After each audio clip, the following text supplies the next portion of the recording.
Ladies and gentlemen, distinguished guests, حضرة ضيوفنا الكرام, Assalamu alaikum, good afternoon, and welcome to the latest in our introductory events for the DSP Leadership Network presented by Dubai Science Park. My name is Rachel McArthur. I'm a MENA-focused journalist here in the UAE, and it's my pleasure to be your host and moderator for today.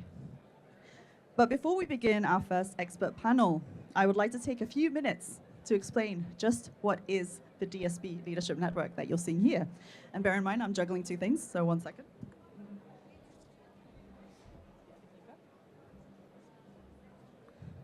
And then we'll go really into it. But the reason you're here today is we're going to be presenting an educational forum because that is part of our offering of what the DSP Leadership Network is. So this has just been set up by Dubai Science Park. Still, we haven't assigned our members yet. So if you're interested in joining, please look out for the QR code at the end of this presentation where you'll be able to express your interest, and we'll be reaching out very shortly. So obviously, our welcome is from our event host, Marwan Abdulaziz Janahi, who is the Senior Vice President of Dubai Science Park. So thank you, Marwan, for allowing the space for us. And as I said, hi, my name is Rachel. So the concept of the DSP Leadership Network, it is a brand new business community for leaders in the healthcare, life sciences, and broader sciences ecosystem in the UAE. And you are here because your voice matters as well. Please feel free to reach out and let us know what you're looking for with a business network of this kind. We don't really have one like this in the UAE and even wider MENA, I've been told. And it's Dubai Science Park's mission to have, meaningful connections and connecting people in meaningful ways where they can benefit but also bring value to others. Our aim is to connect leaders in healthcare, life sciences, and the broader sciences, and also create a little bit of cross-collaboration between all, because sometimes we're so stuck in our own ecosystem that we don't have those conversations with others. So, for example, biopharma have expressed the desire to connect with hospitals a lot more, for example. Not for business, but just for, creating conversation, seeing what our challenges are, etc. So that's what I said, mission to promote collaboration, innovation, leadership within the healthcare and sciences community. It's an invite-only, merit-based healthcare and sciences business network focused on regional impact. Membership is free, and that is one of our biggest USPs, is that we're not asking you here for money or anything like that. It is free, it is merit-based, it is based on your active participation. And it is a curated community, like I said, of driven, accomplished individuals ensuring high-value connections and conversations. So, member benefits, which is the thing you all want to know about. As you know, Dubai Science Park is part of TCOM Group, so there's a massive network to take advantage of, thankfully.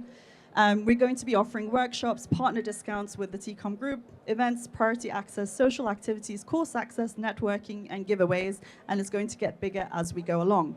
This event here is a thought leadership forum, so it's part of the offering of what to expect going forward. At the end of the day, we want to be able to educate and offer insights into what the United Arab Emirates and wider GCC is doing. This was a perfect place since Arab Health is attracting audiences worldwide, so we hope you get an insight onto what's happening into longevity this year in the UAE. As I said, this is the network, so everything from Dubai Internet City to Dubai Design District. It's a TCOM group there. And then group events that we have access to include STEP, GITEX, Global Media Congress, Dubai Fashion Week, obviously Arab Health, which is now WHX Dubai, Creative Brunch, and WeWalk. Coming up now, as you know, we're now here at Arab Health, and this is our participation here, but I wanted to let you know about a very important symposium happening in partnership with the Geneva College of Longevity Science. That's happening between the 13th and 14th of February. Actually, we're really, really lucky to have one of our speakers who is participating in that symposium in February. And so let's consider this a small preview as to what's happening, but really, really exciting lineup here. I believe access is you just sign up, and please look out for the Geneva College of Longevity Sciences LinkedIn page. They have a link on there. And then we have a special event, which I find quite exciting and quite unique for our network to start off with. Now, Marwan over here is an avid outdoor guy, loves hiking, always posting about his adventures and whatnot. So we've decided to do a healthcare business social get-together by hiking. What is it? Wadi Shauka, I think? Something so. yeah, if you would like to participate, please feel free to find me afterwards or just reach out to me by email. Again, participation is covered by us, so you're more than welcome to come. Obviously, there's age restrictions, so no children, we're being sensible here. Limited spaces. So, like I said, that is a very quick presentation on what the DSP Leadership Network is. If you're interested in joining, please just scan the QR code, and I'll be leaving this here that you can scan throughout. Thank you very much.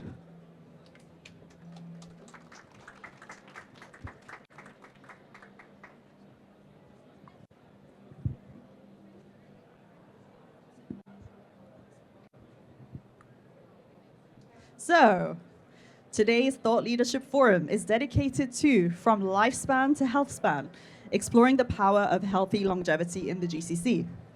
As you can see from the work happening at Arab Health, many healthcare companies are working towards transforming the way we approach aging, shifting from merely extending years to ensuring those years are lived in good health with independence and vitality. We are witnessing a convergence of AI, genomics, regenerative medicine, and patient-centric digital health solutions, redefining how we think about aging and longevity. A recent World Bank reports that by 2050, 1 in 3 people will be over 60. And nations that prioritize bold action in promoting healthy longevity stand to save millions of lives and enhance global well-being. Now, the GCC is uniquely positioned to be a leader in this space, with groundbreaking innovations and visionary strategies shaping the future of healthy aging. Today's first panel is going to delve into the critical role of government bodies, regulatory frameworks, research institutions, and innovation hubs in basically creating an ecosystem that fosters longer, healthier lives. So without further ado, it gives me great pleasure to introduce our distinguished speakers for the first panel, and they are Dr. Ramadan Ibrahim Alblooshi, who is the Director General Advisor and Director of the Public Health Protection Department for Dubai Health Authority. Welcome, Dr. Ramadan. Anyway. Dr. Nicole Sirotin, who's the Chief Executive Officer for the Institute for Healthier Living Abu Dhabi. Welcome, Dr. Nicole. Anywhere.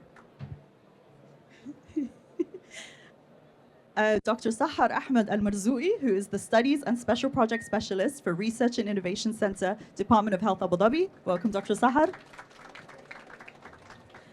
And last but not least for this panel, we have our event host, Marwan Abdulaziz Janahi, who's the Senior Vice President of Dubai Science Park, Dubai Knowledge Park, and Dubai International Academic City. Thank you for being here. Right. Ooh.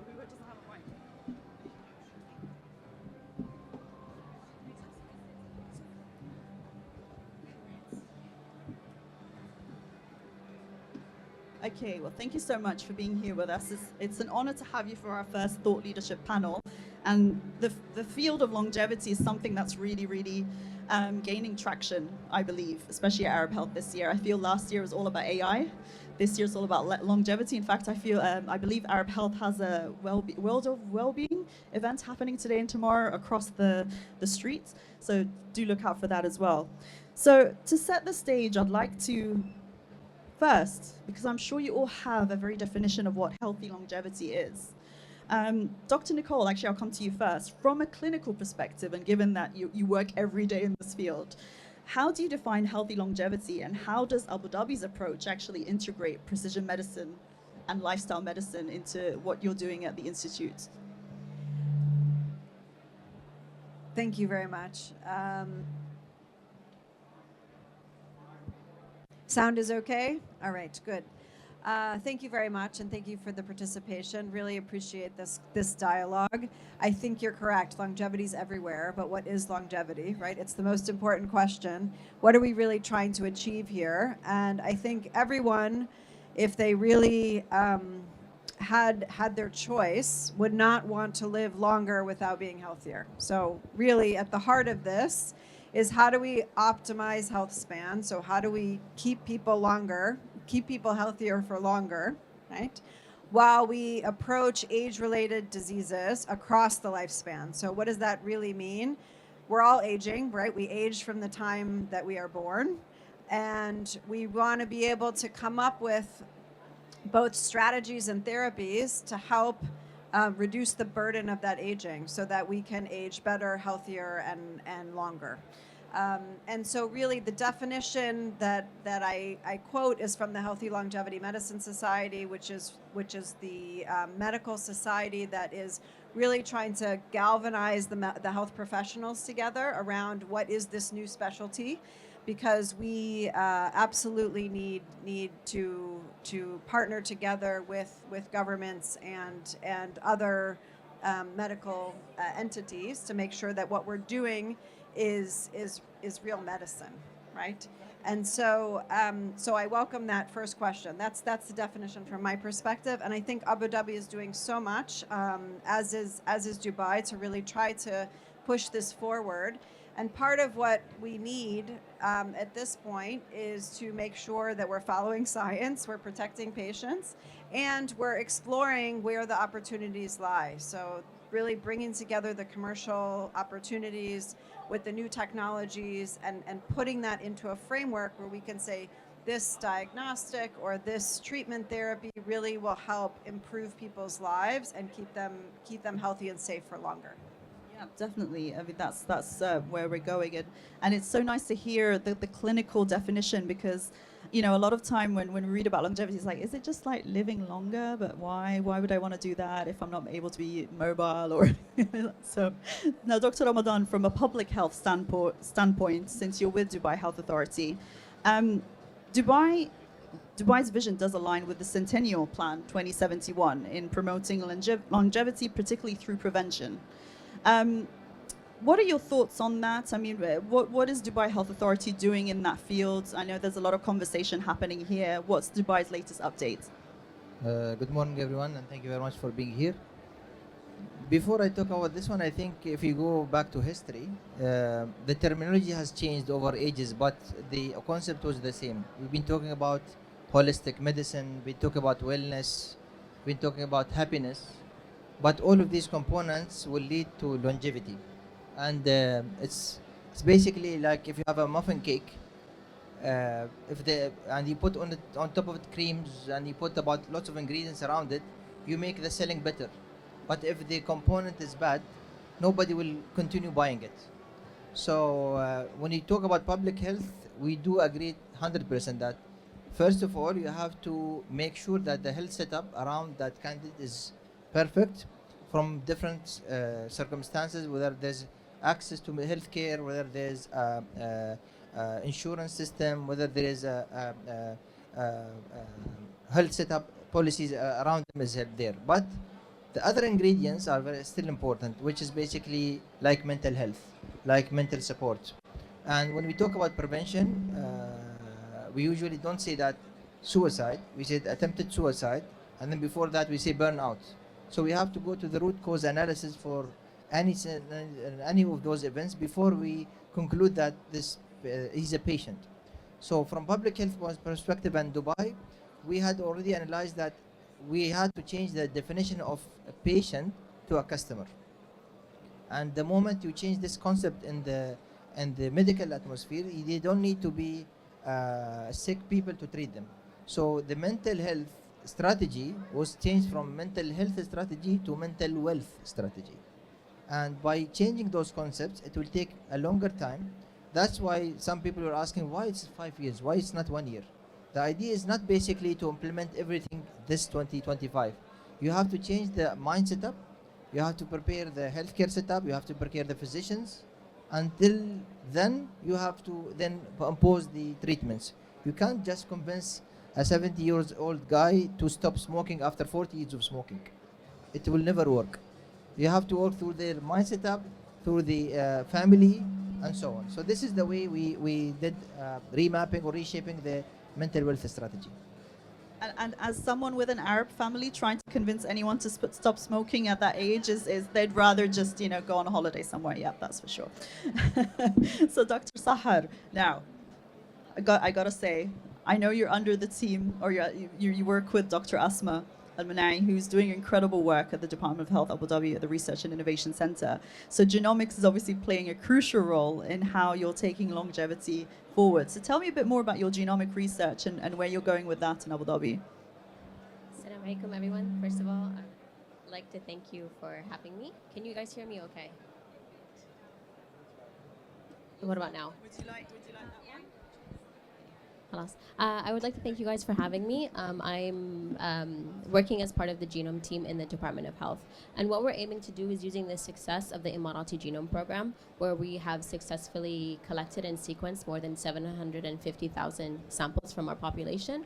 We're aiming to move away from a one-size-fits-all model when it comes to how we manage our patients and moving towards more of a personalized approach when it comes to early diagnosis, when it comes to detection, when it comes to choosing medical interventions for our patients. Based off of the success of the Emirati Genome Program, we're able to highlight genetic predispositions that pose a significant burden on our population. We know what these conditions are. We know that diabetes, for instance, cardiovascular disease, cancer, and other genetic related conditions pose a significant burden on our population. And by using genomics, we would be able to tailor our approach when it comes to care. And that is the overall goal of our healthcare model, in moving from a more reactive approach to more preemptive, utilizing the power of genomics. And the Department of Health does highlight that a lot. It's prevention before the cure. And the Emirati Genome Project, which we'll talk about in more detail, is doing phenomenal work. And it's serving as a great foundation for what's happening in the UAE. And by the way, it just struck me how it's like Abu Dhabi, which I'm loving. All right. So Marwan, speaking of Dubai Science Park, thank you for hosting us. You work at the intersection of business and health innovation because you encourage local R&D, you're really championing local clinical management guidelines, local data, which we're devoid of in the Middle East region in general. So why is it important from the business perspective for organizations and ecosystems to act now in accelerating longevity science?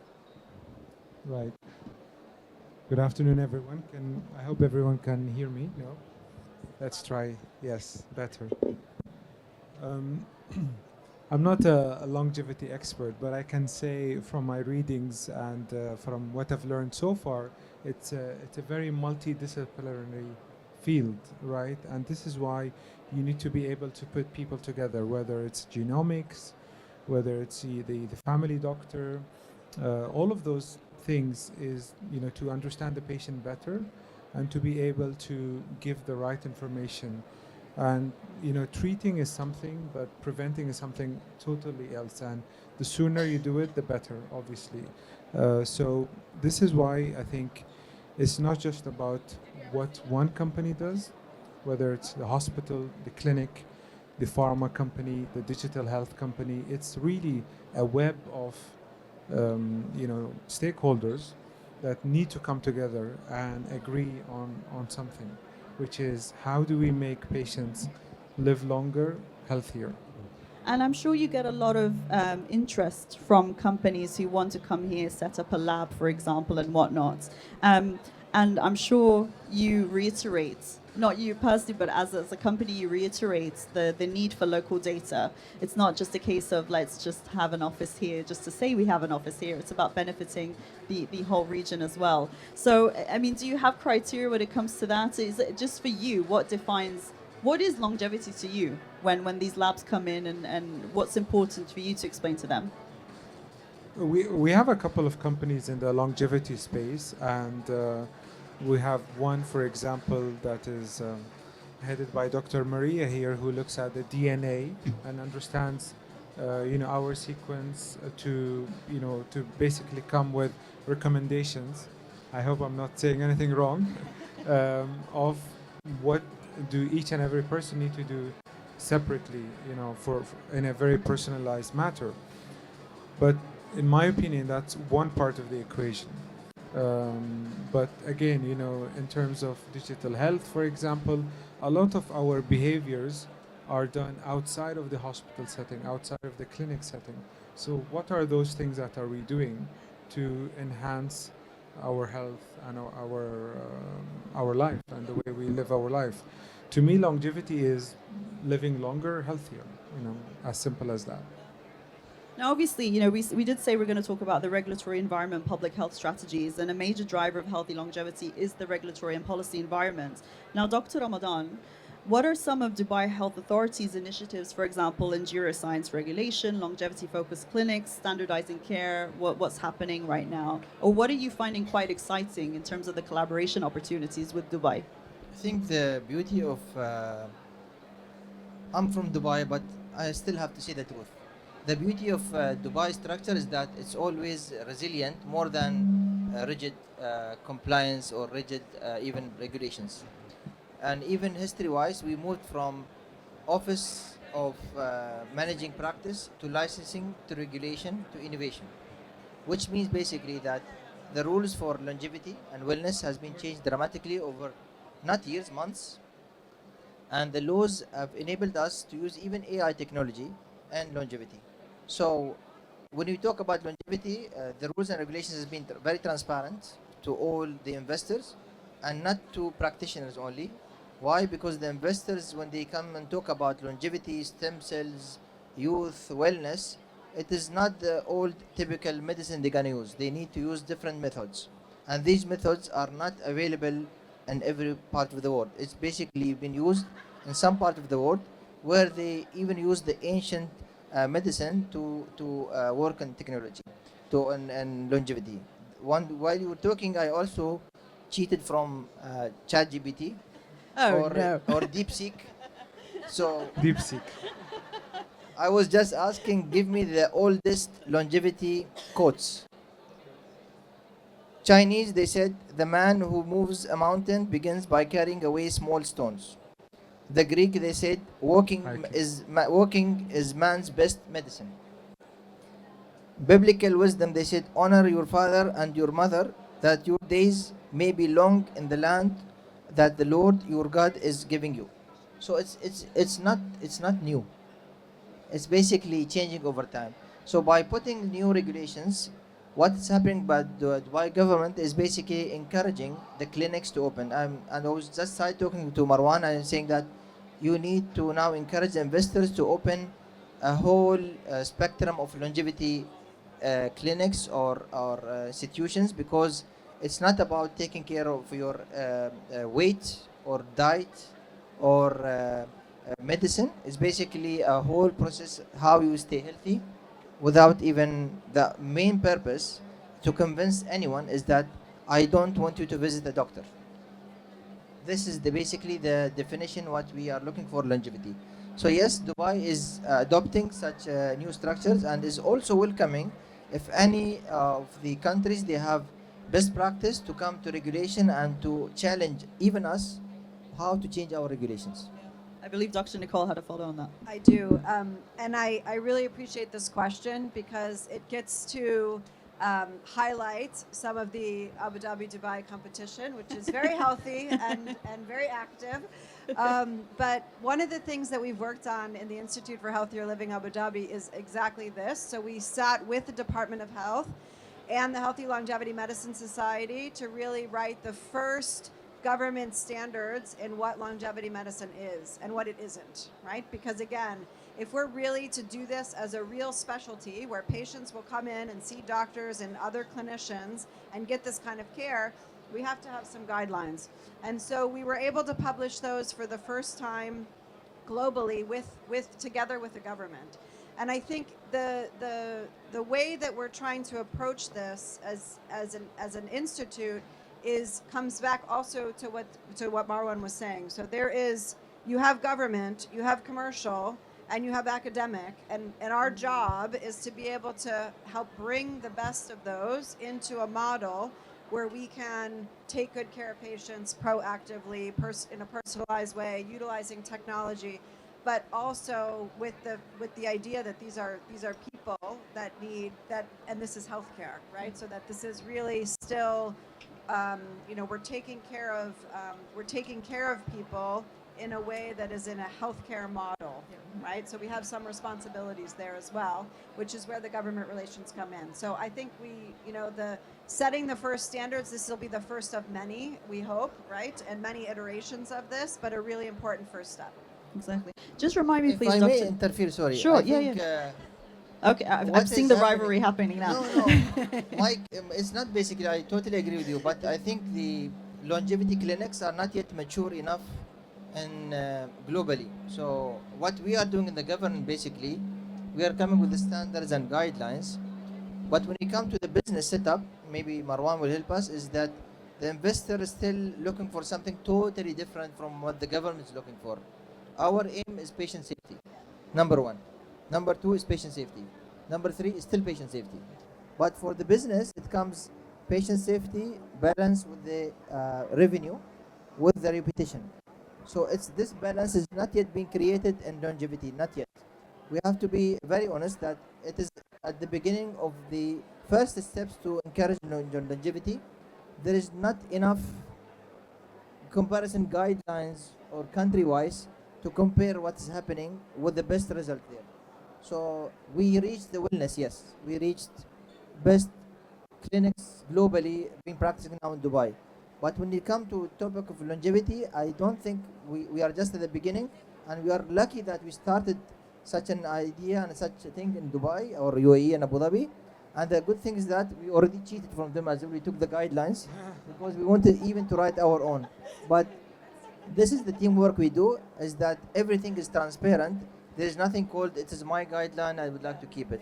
But again, I think it's a long way. What is good beauty about UAE that we always try to make it shorter. That's all. I just want to add when it comes to healthcare, with the role of the payers are so important. So we need to completely align with the payers, because at the end of the day, their number one goal is to have patients not to reach to the hospital. Oh no, it's not money? Oh, okay. Cost cutting, right? So if there is an alignment that with the payers, who at the end of the day are paying for our hospital bills, then I think there would be a lot of opportunities that can open up. Absolutely. And this is where we have to be thinking in where all of our incentives are aligning, right? What does the government want? What does industry want, right? And what is the science pointing us to, right? Because we need the research, right? We can't do any of this without the research. And so if you imagine the ability to actually do a randomized clinical trial within the health system that says this model is clinically effective and cost effective, then you could take that blueprint and model that out through the whole health system, right? And this is what we're working on right now, because we firmly believe in this. We have this amazing opportunity in the UAE because it's a closed system where we're able to actually prove models that show that we can help keep people healthy, and of course that saves the system money. And if the whole world, where the incentives were aligned, where actually the insurance companies didn't make money when people were sick, but actually wanted to keep them healthy, we would be having a totally different conversation right now. Right? Any insurers here? No, okay. So just sorry if I could just we'll do a quick Q&A afterwards. But so just for those who are in the audience, Dr. Nicole, I know the Institute of Health for Healthy Living Abu Dhabi is fairly new. I mean, I've watched your talks over the years. We've featured you in media over the years. Just when was it launched? Just so for we're those just over a year. Just over a year. Fabulous. No, so please do look out for it. It's a very exciting in the UAE. And yes, whilst we joke about the competitiveness and whatnot, there is that UAE collaborative effort, right? And there is this really, it's actually quite nice to see this collaborative efforts and collaborative spirit that does happen, and I do see it, and I see it, as a media person as well. Speaking of this, Dr. Sahar, actually, I'm glad that everyone has kind of spoken, because Dr. Ramadan with his GPT and his AI, right? And then Dr. Nicole talking about, what's happening in terms of the data itself and what's happening with the institute. Let's talk about ethical considerations, right? Because to me, this is just my own opinion. It's not based on any scientific fact or anything. I think of AI, and I think it's going to make me live worse, because AI is just going to take over my job at some point. AI is just going to, replace workers, and we're not going to do anything, and we're just going to be static and sat at home. And it reminds me of Wall-E, you know that Pixar movie where you just sat there and just eating, watching TV. So that terrifies me. So AI terrifies me in that way. But the ethics of genomics and longevity. I mean, what's your view and role within the center about that? Because data is a big thing. So ethical considerations are always at the forefront of our minds, and when it comes to use of genomics in clinical practice or healthy longevity.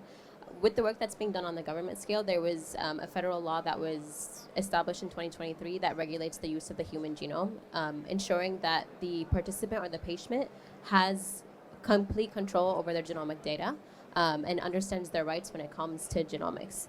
We know that genomic data is highly sensitive, and that's something that we're always taking into consideration to ensure privacy is always met. Within the Department of Health, as Dr. Nicole mentioned, there was a standard for healthy longevity clinics that was established to ensure that we're regulating from that perspective. From a genomic research perspective, we're also ensuring that we're creating regulatory frameworks to regulate clinical trials when it comes to emerging approaches such as genomic research or regenerative medicine. And that's something we're always keeping at the forefront of our minds to ensure that this is being done in an ethical way, while also trying to drive implementation of initiatives that would lead to healthier outcomes for our patients.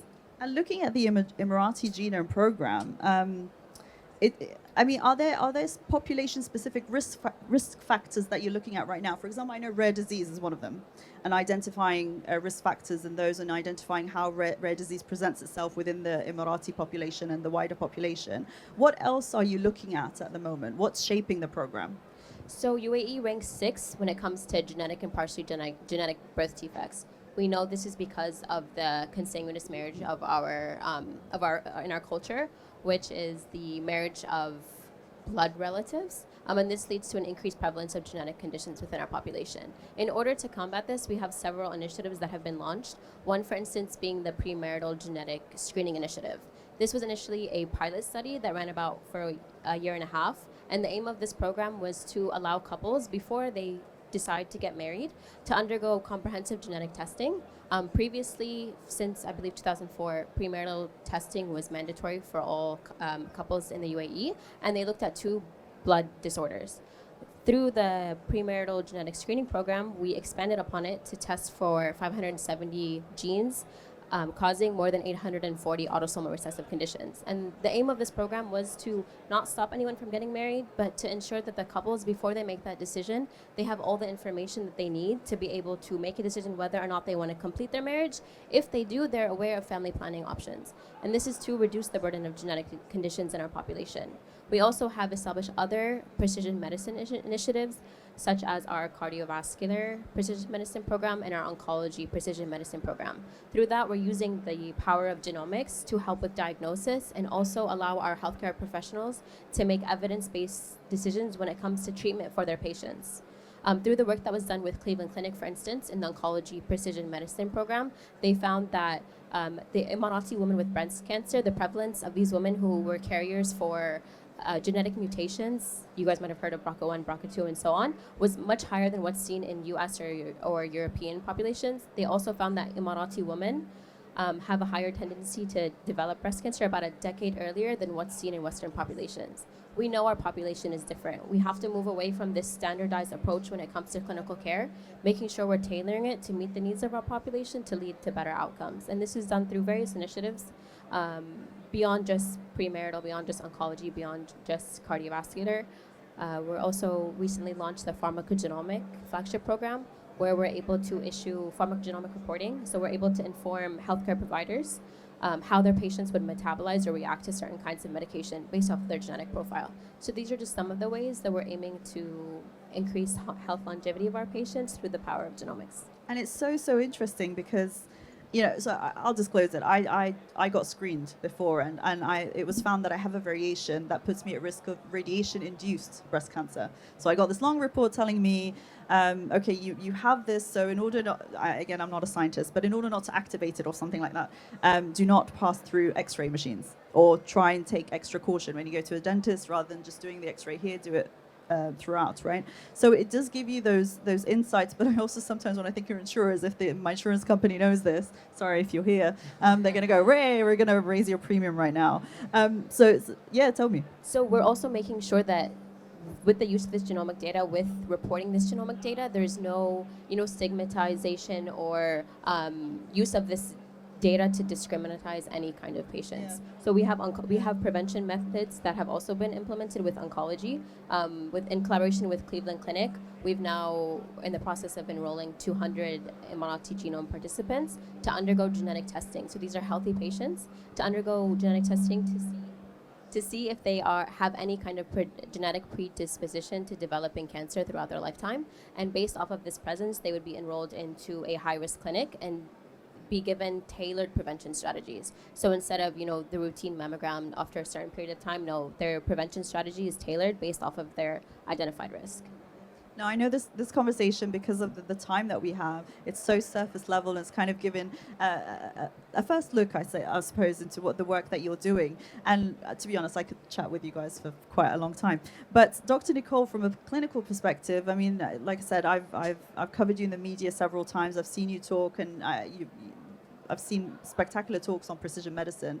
But I'm curious to know now in 2025, do you have any, how are genomic insights translating into kind of real world preventative strategies and therapies right now? What's exciting in the world of precision right now?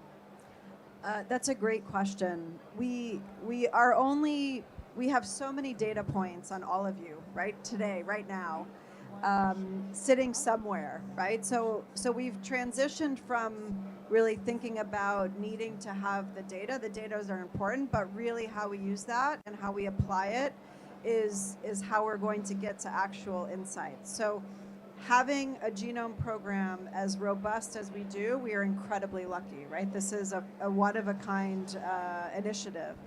And I think the next step is, how do we take that information and then match it with what we know in someone's phenotype, which is just a word for what you look like. So that means what diseases you have, what's your family history, what exposures you might have had over your lifetime, whether that be infectious or environmental, and really to match those to really understand a risk prediction tool.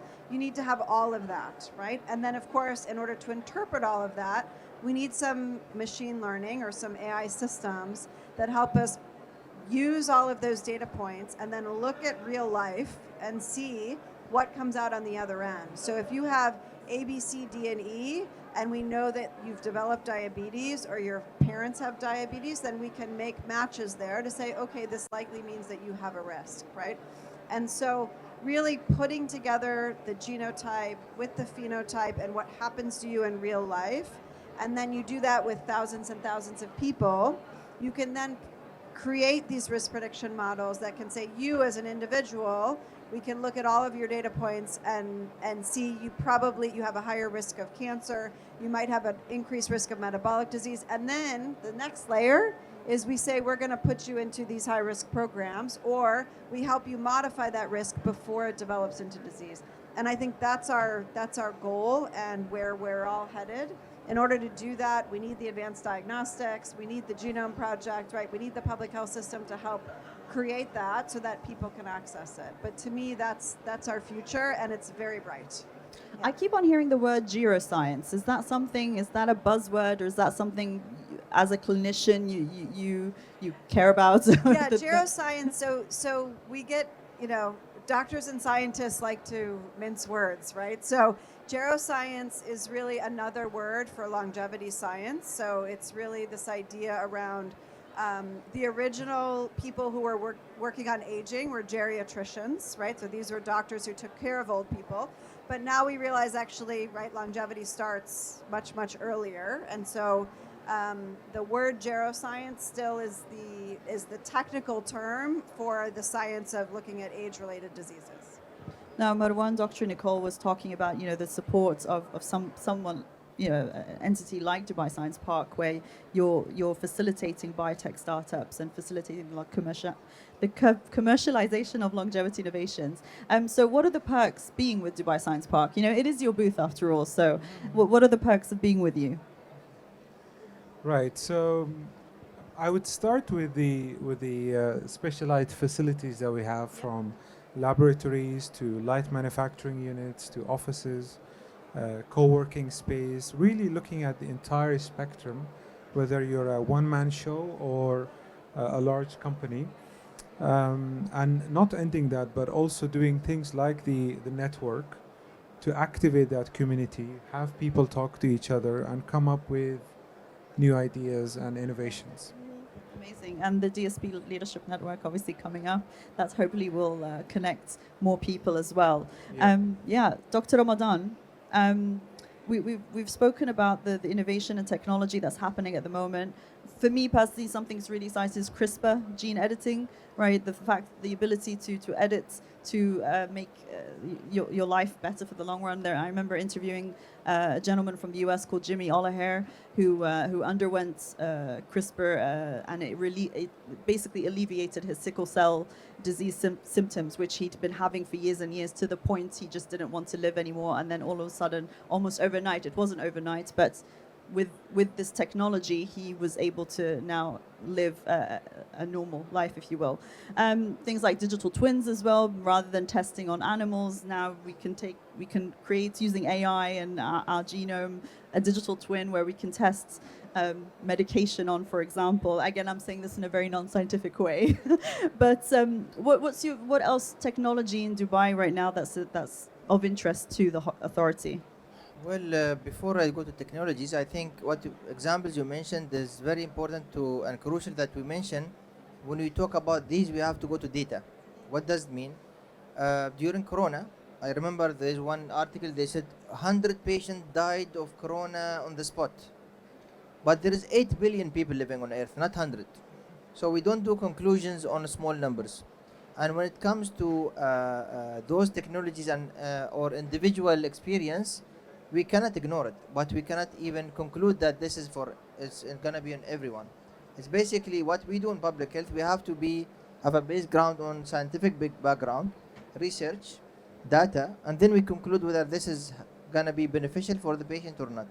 Secondly is that whatever is going on in research, we do encourage research, but again we have to be very clear to our clients that this is a research-based model. It's not conclusive.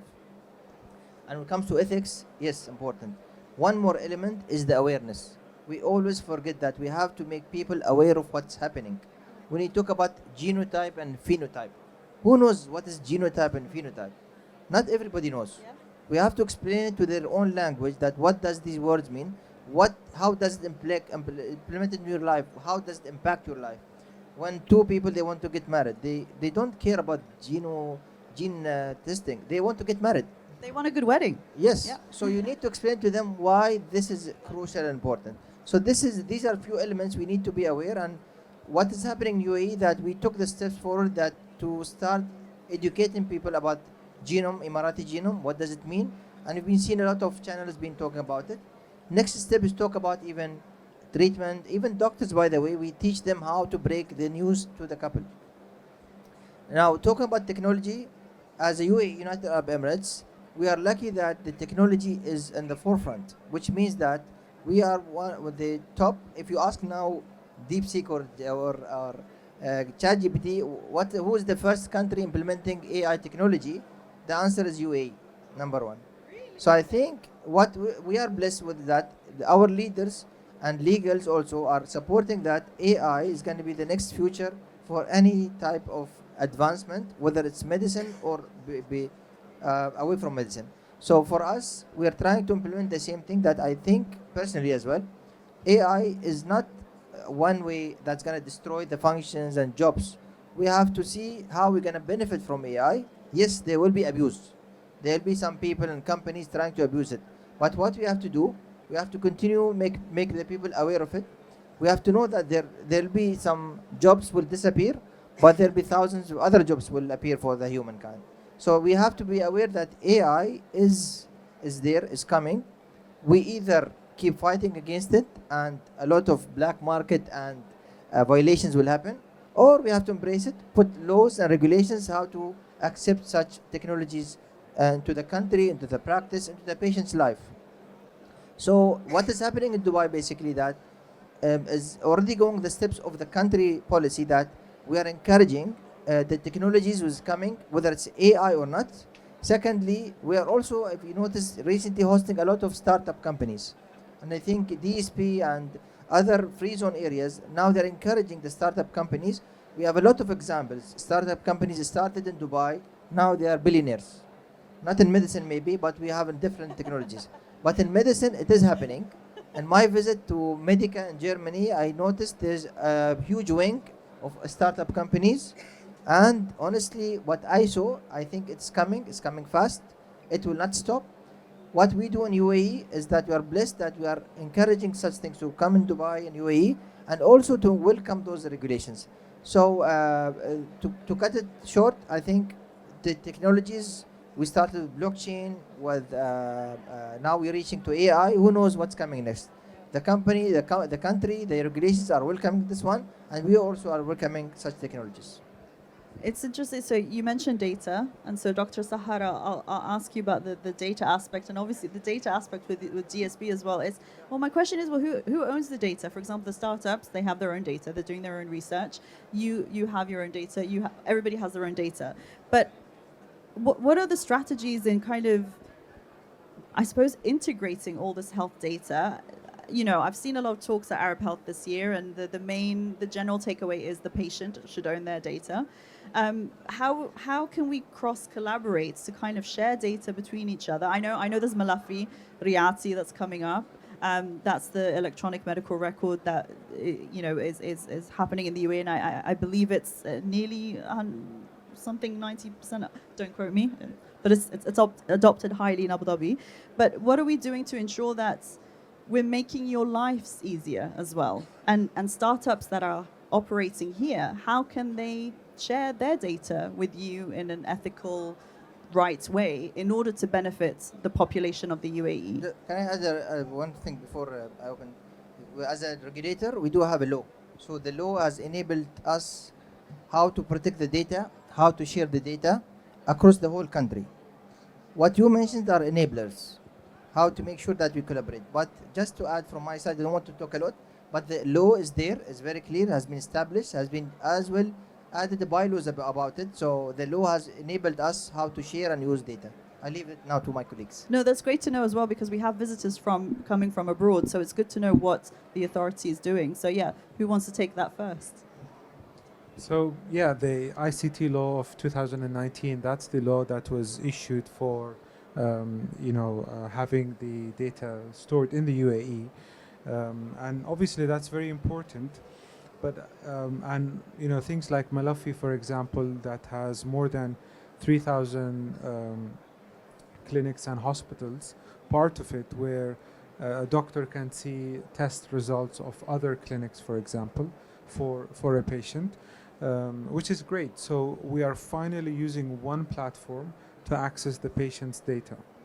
Now, what I call for is more information, because it's not only about my glucose level, blood pressure, BMI. X-ray, yes, other things like steps, for example, food, lifestyle, because that gives you a better informed decision rather than looking at the things that we've been looking at for the last 50 years.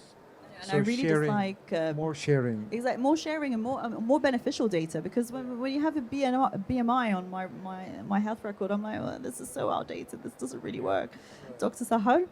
Like Dr. Nicole mentioned earlier, it's not just giving access to genomic data, it's linking it with the phenotypic data available so that the healthcare provider has a full picture and is able to make a decision effectively. So within the Department of Health, we're basing our, we have the federal law regulating the use of human genome, so that ensures that the right to access this genomic data is within the scope of the patient itself. So the patient must give consent before we're accessing their data.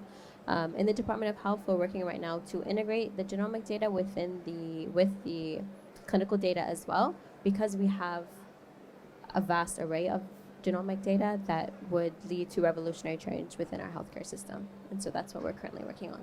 Fantastic. So as I mentioned, it is very surface level. We're scratching the surface regarding the work that everyone, each entity is kind of doing.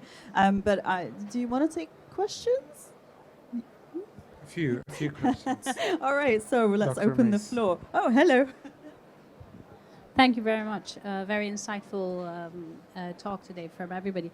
I'm going to extend your question on sharing of data, access to data, because obviously the pool of data is very large.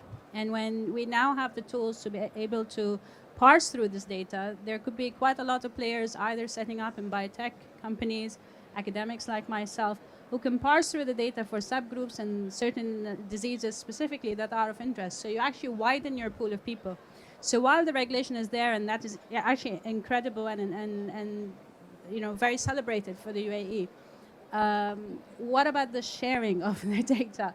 Is it literally going to be just government driven and, you know, government funded, and then all the models and the predictions are going to be out there, and then people will literally be within those kind of well-being tracks or programs, etc., or is it going to be shared with the outer, you know, partners, basically, so that we actually help with this? Because the tools are there and the questions are there, but the database is exceptionally huge, and if it's going to be integrated, which it should be, there are lots of questions that can be answered if the partners are increased, and actually for free, just through data sharing and collaborative research, you know, collaborations or negotiations. So where is the data sharing? What's going to happen there? How do you access the data? For someone who's interested in several subgroups, not the entire populace, but certain subgroups, certain diseases, etc. Thank you very much. Who wants to take that? Is sharing caring? That's what I want to know. So from the population level, it's always important that we're sharing population level insights with our with the population, with the public. A lot of the speakers brought up the same point, is increasing genomic literacy in our population. At the end of the day, you want your patient to be making either a lifestyle change, sticking to a certain treatment regimen, and so on. They need to understand the power of the data to be able to make an informed decision when it comes to their care. From a data sharing perspective, let's say from genomic data, we're working on governance frameworks to ensure that when we give access to the data, it's done in an ethical and secure way, because this is highly sensitive data and we need to safeguard patient rights. Do we know when the when is? I don't think Dr. Sahar is at liberty to disclose that. Maybe Dr. Ramadan is. I would like to be the naughty guy here, actually. I would flip it around. Would you like that the whole population know everything about themselves today? Because it's not easy.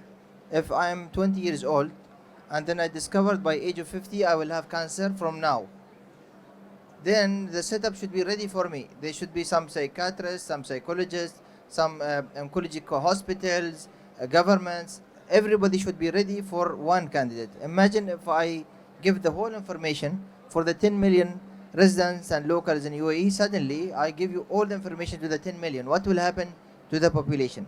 So what we do in the government, and this is, by the way, not in UAE, this is a standard every globally, and I'm telling because I did visit most of the continents about genome and genome sequencing and sharing data. The first government issue is basically, should we give all this information all as it is, or we should see what is happening to this data? Do we have an issue with it first? Do we have a problem with such disease? And then we see how much we should share, and it is the patient right to take those, and it's the patient family right to know about it. So when we're gonna share this data? Not yet.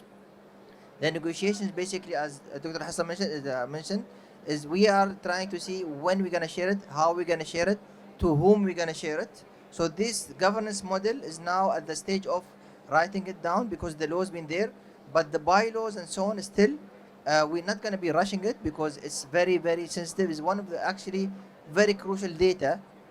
You're talking about everything. This is everything in life. So we're gonna do it. We're gonna definitely, the government, share this one in a very timely manner, but with a stringent governance model that it will enable the companies, the individuals, to have a look at it. And I'm glad that you mentioned, Dr. Ramadan, the mental health aspect, because that's going to be our second panel. We have a question in the back to this gentleman here who had his hand up. Sorry, may I ask a bit of a team collaborative effort? Thanks a lot. Thanks. I'm Lorenzo from Albion, and thanks for the stimulating talk. So I have two questions. One, sorry. So I try to. If you could speak a little bit about the mutual benefit between, for example, space research and longevity research. For example, space research can have some trouble, like for bone marrow density, cardiovascular diseases, mental health as well. If you are going with some project about that. Also, considering the bottleneck of genomic testing for astronauts, for example, we will not have a so huge background for genetic testing. The other question was about longitudinal data, but I stick with the one. Thanks. Can I ask why space? Space. No, I'm not in space, but I was thinking about, we are talking here now about this environment, but with the recent claims that are made about going to Mars, and this is another field of interest. I think that longevity could be spent. So, Thanks. so I'll step in here. So there's been, it's an interesting question because there have been very nice studies done out of Stanford looking at twins, right? That, you know, one went to space and one didn't, right? So what space does for us is offer us a bit of a laboratory on accelerated aging, right? Because there's accelerated aging processes when you're exposed to the radiation and you don't have gravity.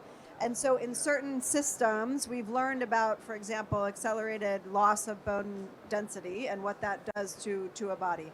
So I think it's still a new area of science and could be developed further as far as taking samples from Earth and seeing what happens to those processes while in space. It might help us understand in an accelerated aging model. But it's still extremely experimental at this point. Thanks.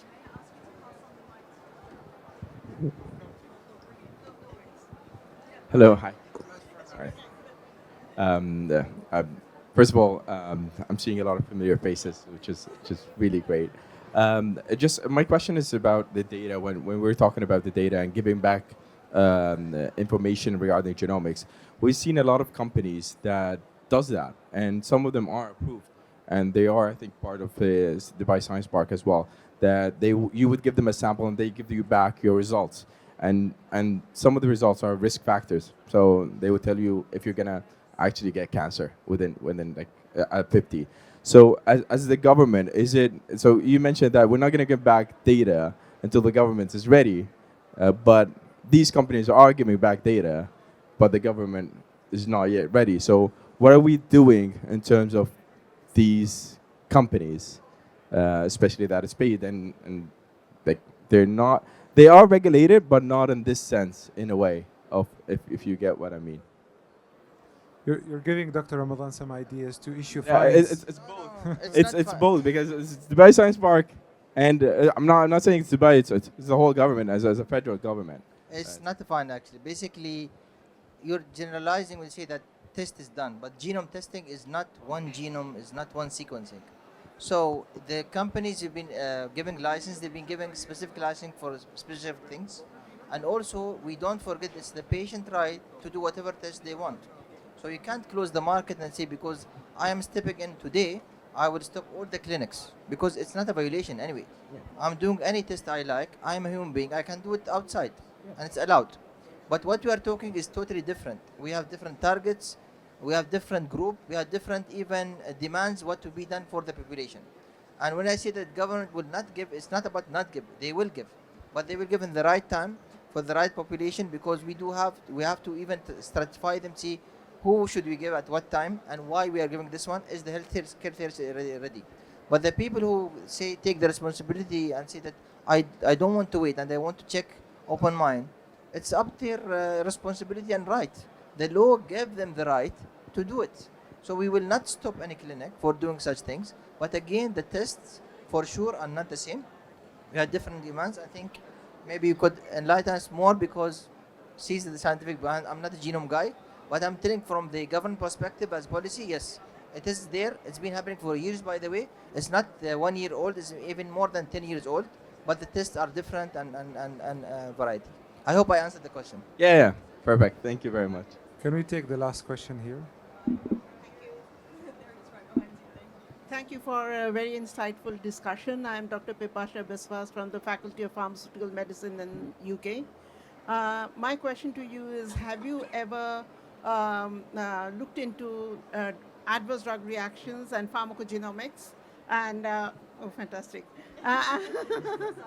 And how are you doing the coding? Because in the pharmaceutical world, we use MEDRA, which talks to the regulatory world with MEDRA, but in the hospitals, it's ICD-10 codings. So it's a huge interoperability issue. They're converting from ICD-10 to Medra to talk the same language. So we recently, in collaboration with our partners in M42, launched the Pharmacogenomics flagship program. So through this program, we're offering pharmacogenomic reporting for our Emirati Genome Program participants.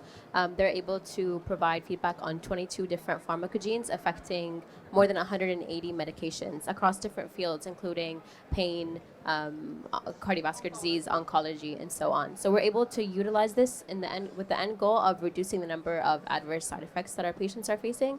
We know that the majority of our patients also are carriers for a actionable gene that would impact the way that they metabolize their medication. So this is something that we've recently established. Right now, there's criteria for who is eligible to undergo pharmacogenomic testing, but we're seeking a way to expand this to allow for preemptive testing. So before a patient is put on a certain medication, to allow this pharmacogenomic report to be available in their file. If they, la samhallah, they develop a condition in the future, the physician already has this available and is able to choose the right medication, moving away from trial and error when it comes to medication selection. Lovely stuff. Which is given to all oncology patients before starting their treatment, and that causes serious granulocytosis leading to death. So that's the reason, so they can move away from that and not use that drug. Exactly.